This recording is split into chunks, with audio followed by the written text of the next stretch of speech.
buenas tardes. Es un honor, una alegría compartir este momento con ustedes, especialmente porque al lado de distintos y queridos amigos, né?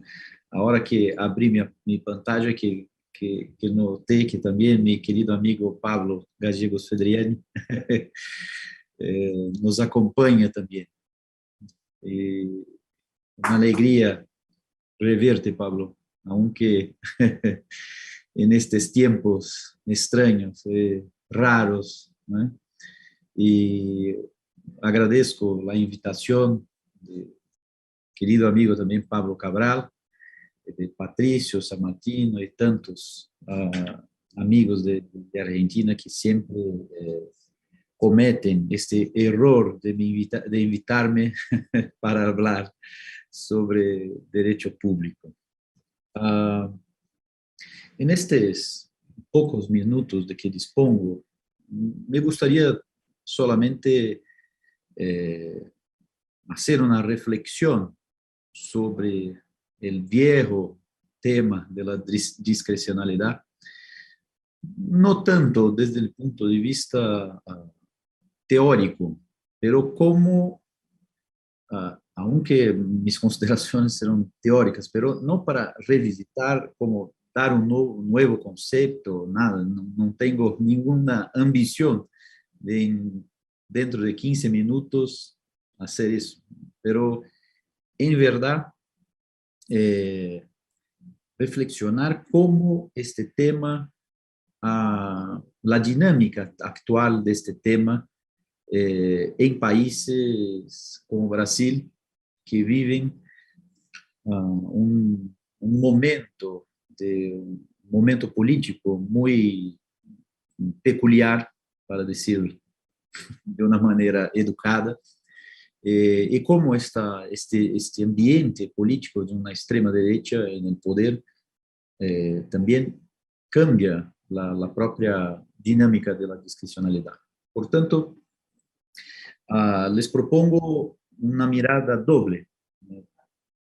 Por un lado, el impacto de un presidente de extrema derecha. No necesito también perder mucho tiempo para demostrar que Bolsonaro es un tipo de extrema derecha y que no tiene ningún aprecio por la democracia, todos lo sabemos, pero es muy interesante lo que está pasando en Brasil con este fenómeno populista, aunque este término populista también es siempre complejo y muy polémico en nuestro continente. Pero una de las características de la gente de extrema derecha y también de nuestro presidente de la República actual es negar la ciencia. No sé si en castellano es lo mismo, son negacionistas. Yo creo que es lo mismo, ¿no? Y este negacionismo, esta negación diaria y una negación sistemática de la ciencia implica un vaciamiento, una vulneración de la también polémica llamada discrecionalidad técnica. No voy a ingresar, algunas personas no aceptan este concepto de discrecionalidad técnica, pero es cierto que hay un margen de apreciación técnica del Estado contemporáneo, incluso por el rol que el Estado contemporáneo desempeña en la actualidad, ¿no? Son muchas, mismo en un Estado neoliberal, se verifica y se reconoce la existencia de juicios técnicos de la administración pública, ¿no? Y en los últimos años, y especialmente durante la pandemia, ¿no?, tuvimos una tensión entre la burocracia estatal, ¿no?, que formada por cuadros técnicos, por agentes, que en el caso, por ejemplo, de vacuna, de medidas de restricción de libertad y todo eso, para contener la pandemia. La burocracia estatal, né, que muchas veces también la criticamos, porque también tenemos esta dialéctica entre esta burocracia y el elemento de la democracia dentro de nuestras democracias constitucionales, pero es cierto que fue a través o por medio de esta discrecionalidad técnica, por la defensa de esta discrecionalidad, que logramos, por ejemplo, salvar a millones de brasileños a pesar, né, de este ataque promovido por el propio jefe de la Administración Pública Federal. ¿Y cómo pasó este fenómeno? El Poder Judicial aseguró la discrecionalidad técnica en Brasil. Y esto es muy interesante, Pablo Cabral y Pablo Fedriani. Es muy interesante lo que pasó, porque sobre todo el Supremo Tribunal Federal dictó diversas sentencias garantizando, diciendo al presidente, no se puede cambiar los aspectos técnicos, debe se preservar la discrecionalidad técnica, y tenemos ahora una jurisprudencia muy interesante para estudiar sobre este tema.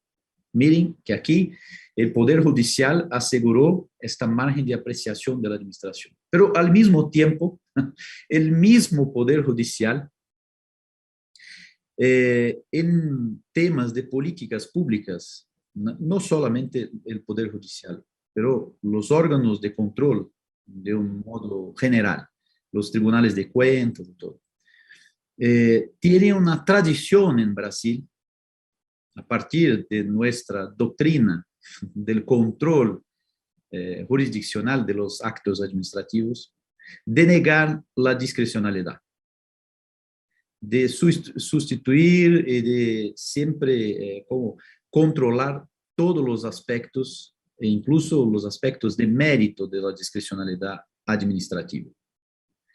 Miren que es un movimiento, un movimiento contradictorio, ¿no? Y vivimos en este momento un fenómeno muy interesante desde el punto de vista científico, teórico, porque de un lado hay el Poder Judicial que garantiza la discrecionalidad técnica, pero el mismo Poder Judicial, los órganos de control, niegan la discrecionalidad en este sentido de una discrecionalidad que es dedicada, entregue a la administración pública para efectivar, para realizar políticas públicas, que es la idea de discrecionalidad que muchas veces también no están en nuestros libros, en nuestra doctrina, de la discrecionalidad como un elemento central de las democracias, un elemento de democracia de la administración pública, ¿no? Es necesario garantizar, es necesario proteger la discrecionalidad y no partir de esta idea también muy consolidada de que la discrecionalidad se traduce en un caballo de Troya en el Estado de Derecho. Esta idea ya de hace mucho de que siempre la discrecionalidad es un mal en esencia. No es así. Me parece que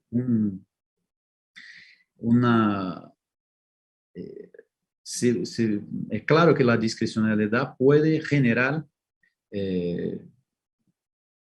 ilegalidades, puede generar daños a los propios intereses públicos, pero no cabe al Poder Judicial como vaciar esa discrecionalidad, como si el Poder Judicial fuera eh, el extremo de las virtudes, incapaz de equivocarse también. Entonces, lo que quería compartir con ustedes es una nueva, no digo una nueva mirada, pero una actualización sobre este tema de la discrecionalidad y cómo muchas veces algunas categorías que manejamos en el tema de la discrecionalidad no corresponden más a, a la situación actual de este tema, ¿no? Y cómo también eh, tenemos que actualizar las propias miradas en este punto. La doctrina en Brasil comparte, me parece, muchos de los puntos de vista de la doctrina argentina, ¿no? Es interesante también anotar que la operación Lava Jato en Brasil también promovió como uh, una rediscusión sobre esta confianza que teníamos, que se mostró exagerada, en el Poder Judicial en Brasil. Tenemos también raíces históricas para eso. El Poder Judicial era el poder que durante la dictadura era el poder que aseguraba los mínimos derechos que restaron en Brasil. Entonces salimos de la dictadura con una confianza muy grande en el Poder Judicial. Pero toda esa una confianza o una exageración en en esa creencia en el Poder Judicial resultó en la Operación Lava Jato, que también de un modo contradictorio casi llevó a la destrucción completa de la democracia en Brasil, de la democracia constitucional. De los pilares donde se radica esa democracia constitucional, que es, se vulneró, por un lado, la propia voluntad popular, ¿no? Ustedes saben cómo se interfirió en la política, y también se vulneró el otro pilar de la democracia constitucional, que son los derechos y las garantías fundamentales. Entonces, todo eso parece que no son cosas conectadas, pero todo eso promueve nuevas reflexiones, nuevas miradas sobre estos temas del derecho administrativo, por lo menos del derecho administrativo brasileño. Entonces, eran esas las breves reflexiones que me gustaría compartir con ustedes. Les agradezco muchísimo la paciencia con que me escucharon y espero que haya como agregado un poco a estas notables jornadas. Muchísimas gracias. Muchísimas gracias, profesor Rafael Balín. Muchísimas gracias, Rafael. Gracias por participar y aceptar la invitación para participar en estas jornadas. Y ahora vamos a escuchar al profesor Pablo Cabral, que se va a referir a derechos sociales, vulnerabilidad y medidas de protección. Querido Pablo, te escuchamos con todo gusto. Muchas gracias, Patricio. La verdad que, bueno, aprovecho en esta ocasión para agradecerte a vos y a Gabriela Stortoni por todo el trabajo que viene haciendo en la maestría, colaborando tanto con la universidad como con la ECAE.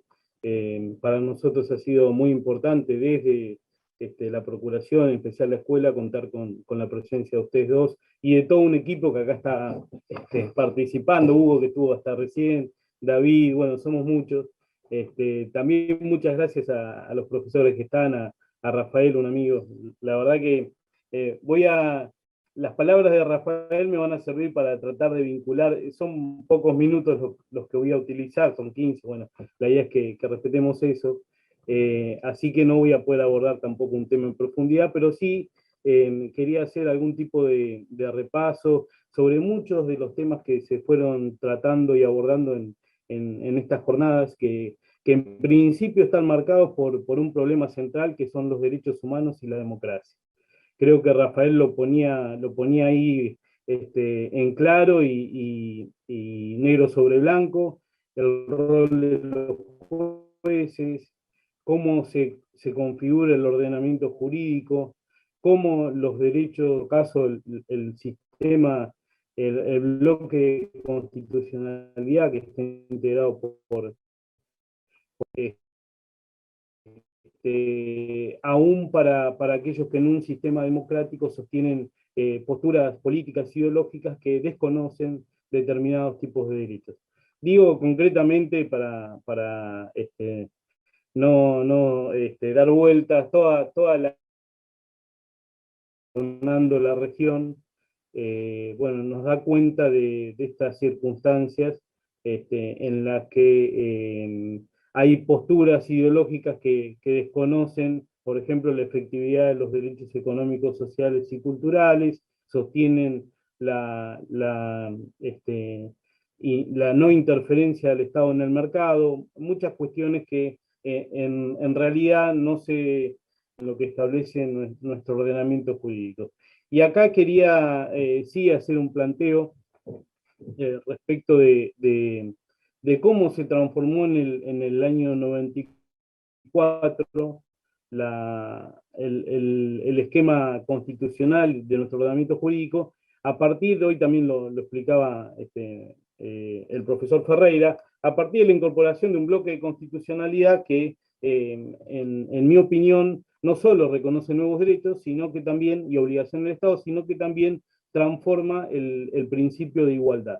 Nuestro sistema constitucional, al reformarse en el 94, traslada, supera y complementa el principio de igualdad liberal que estaba en el artículo 16 de la Constitución, con una mirada estructural sobre la igualdad, que la encontramos en varios artículos de la Constitución y en varios de las disposiciones de los tratados internacionales, pero vamos a centrarnos en el artículo 75, inciso 23, que específicamente habla de las medidas de acción positiva y la especial protección de grupos vulnerables. Nosotros podemos tomar un autor como Saba, donde él hace un rastreo histórico de cuál es el origen comparado de este tipo de medidas, básicamente en Estados Unidos y bueno, también en países como la India, hubieron todas unas políticas de diferenciación, acción positiva, discriminación positiva, y las adapta a nuestro régimen constitucional en una reinterpretación del 75-23 y de otras normas de la Constitución y tratados internacionales. Yo simplemente quiero hacer una distinción entre estos dos modelos de igualdad y cómo se complementan. Voy a ser muy esquemático, pero bueno, voy a tirar algunas de las diferencias. El artículo, bueno, el 16 es el que regula la igualdad liberal clásica individual de nuestro sistema. El 70, la lista de la igualdad plantea un trato igual a las personas que están en igualdad de condiciones.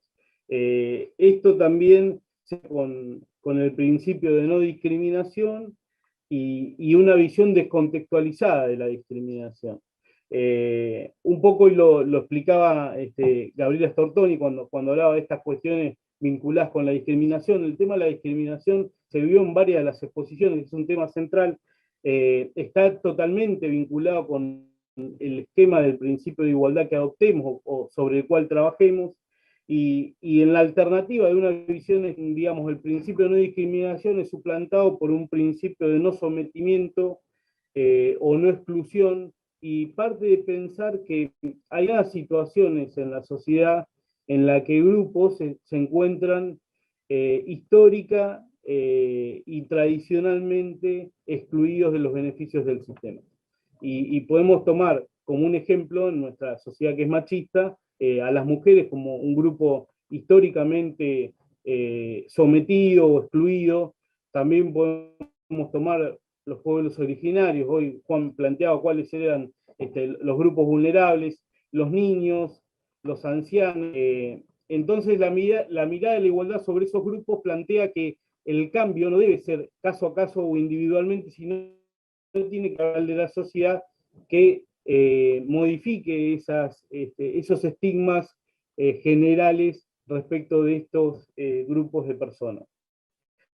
Entonces, la igualdad individual plantea que hay o supone que hay una intención de discriminar, lo típico en que la autoridad administrativa discrimina por cuestiones políticas, cuestiones personales, y no le da una zona o le aplica una sanción por temas que no son del ordenamiento. Hay una intención de discriminar.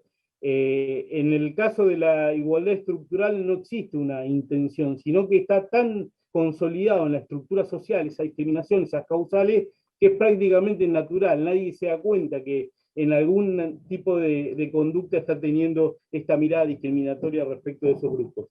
Y esto deriva, estas dos miradas distintas de la igualdad derivan en un abordaje que es muy clásico del derecho nacional e internacional, es la construcción de normas antidiscriminatorias. El ejemplo típico de la norma antidiscriminatoria lo encontramos, no sé, la Convención Americana, en el artículo 2.1, dice, todas las personas son iguales ante la ley y no podrá establecerse distinción en virtud de la raza, nacionalidad, preferencia sexual, digamos. Se repite, básicamente lo que toma son categorías que por la irracionalidad de la aplicación generan una discriminación. Si yo, para evaluar los requisitos para ingresar a la universidad, tomo como categoría el sexo, digo, las mujeres no pueden ingresar, es evidentemente una categoría irracional, porque no tiene que ver o no se justifica con el objetivo de la norma, que es que las personas que ingresen puedan capacitarse en una universidad. Entonces, ese tipo de norma, como las que estoy refiriendo de antidiscriminación, se construyen y construyen lo que se conoce como categorías sospechosas. Las categorías sospechosas, así con ese nombre, son sospechosas de inconstitucionalidad, también se trabajaron en algunas de las exposiciones, hacen referencia a estos parámetros: sexo, edad, nacionalidad, opinión política. Son categorías clásicas que son genéricas. Y se aplican realmente porque, para sospechar la inconstitucionalidad de ese tipo de medidas que aplican estas categorías, se basa en la irracionalidad de aplicación de un criterio de distinción con estos estándares. Se presume su inconstitucionalidad. La Corte Suprema de la Nación ha tomado esta teoría de las categorías sospechosas y la ha aplicado en varios de sus fallos. Pero yo acá quiero distinguir y preguntarme si estas categorías sospechosas, que tienen que ver con una igualdad individual, pueden aplicarse cuando estamos frente a una discriminación positiva, frente a una medida de acción positiva, que es una afirmativa respecto de determinados grupos que están tradicionalmente, y eso es lo que dice básicamente el 75-23. Y no, en realidad, esas mismas categorías, para aplicarlas a un esquema de igualdad estructural, hay que adaptarlas y en realidad complementarlas con la pertenencia de determinadas personas a unos grupos que van a estar condicionados por esa categoría, pero que cobran relevancia por la pertenencia al grupo. Entonces, si yo tomara la categoría en el esquema de la igualdad individual, sexo, si yo quiero contextualizar en una igualdad estructural y determinar qué sujetos van a ser especialmente protegidos, necesariamente tengo que indicar al grupo al que pertenece. Entonces podría decir personas, ancianos, niños, niñas, adolescentes. Estoy tomando la categoría edad y la aplico a un contexto de vulneración. En una sociedad determinada, con una historia determinada, con una realidad determinada, en la que ese grupo sea vulnerado. Lo mismo puede hacerse con otro tipo de estándares, por ejemplo, yo puedo decir sexo, pero en realidad el grupo vulnerado son las mujeres, porque si no, el estándar se aplicaría también a los hombres, y el criterio, el funcionamiento de la medida de acción positiva y el principio de desigualdad es distinto en uno y otro caso. Entonces, para no generar confusión, en vez de hablar cuando estamos frente a una medida de acción positiva, a una acción afirmativa y a un caso de tratamiento de desigualdad estructural, en vez de hablar de categorías sospechosas de inconstitucionalidad, tendríamos que hablar de categorías de tutela preferente o de tutela preferencial, que es una cosa distinta. ¿Por qué? Porque se construye la categoría no a partir de los estándares abstractos, sino a partir de esos criterios contextualizados en los grupos vulnerables. Y digamos, la respuesta del ordenamiento frente a la presencia de esas categorías preferentes no es la inconstitucionalidad. La categoría sospechosa es una categoría que lo que genera es que se considere a priori que esa norma que elige o selecciona en virtud de esa categoría es inconstitucional. Cuando estamos frente a una medida de acción positiva, estamos también ante una selección o elección determinada por una categoría preferente, y la consecuencia de eso, si estamos en el marco del esquema que organiza nuestra Constitución y los tratados internacionales, estamos no frente a una presunción de inconstitucionalidad, sino una presunción de constitucionalidad. Se supone que cuando el Estado cumple con su obligación, que está, como hoy decíamos, no hay tiempo para hacer todo un relevamiento normativo de dónde está todo esto, pero seguramente ustedes ya lo manejen en varias normas de la Constitución, leyes y en tratados internacionales, hay obligación de tener una acción afirmativa respecto de determinados grupos vulnerables. Bueno, ahí no hay una presunción de inconstitucionalidad, ni tampoco hay una categoría sospechosa. Lo que hay es una categoría preferente de tutela y hay una presunción de constitucionalidad. Este cambio del principio de igualdad, este cambio de nuestro ordenamiento jurídico con la incorporación de los grupos vulnerados, transforma todo el ordenamiento. Entonces, hay que, a partir de incorporar, como se está haciendo, determinadas políticas que implican medida de acción afirmativa, hay miles, hay muchísimas. El proyecto de reforma del Consejo de la Magistratura propone una paridad de género. Eso es un avance muy importante. Hoy Claudia Caputi explicaba cuánto tardó el derecho administrativo en tomar los reclamos de las mujeres para lograr una tutela diferenciada de protección de ese grupo. Nosotros tenemos toda esta construcción normativa desde el año 94 con la reforma, y aún hoy, si bien en el 75-23 tenemos definidas las medidas de acción positiva, no se encuentra regulado, está muy disperso. Por ejemplo, la medida de acción positiva, ya me quedan 2 minutos, voy a ir cerrando, establece por definición y por comparación con otros regímenes que lo regulan, establece una limitación temporal de la aplicación. Bueno, eso no está regulado en ninguna de las medidas de cupo, etcétera, que se han generado en el ámbito nacional. Digamos, hay un vacío de la regulación de este tipo de medidas de acción positiva. Esto también implica una reforma y repensar cómo funciona nuestro sistema de responsabilidad del Estado cuando estamos frente a derechos fundamentales o grupos vulnerables, y cuando estamos frente a derechos patrimoniales o personas que no integran grupos vulnerables. También hace que repensemos el control de la razonabilidad que deben hacer los jueces, porque se transformó esta idea de igualdad y se abren muchas ramas como en un árbol, y es necesario que el derecho administrativo, creo que Patricio en muchos de sus trabajos lo plantea, repiense cuál es el principio de igualdad que nos rige y cómo eso debe estar regulado en nuestro ordenamiento jurídico y por el derecho administrativo en especial. Finalmente, un ejemplo de las tutelas procesales diferenciadas es la Ley de Medidas Cautelares contra el Estado Federal, el famoso artículo 2 de esa ley, que establece una protección diferenciada de determinados grupos. Y hoy tenemos muchas normas, por ejemplo, la protección a los consumidores hipervulnerables. González Mora hablaba un poco de esto.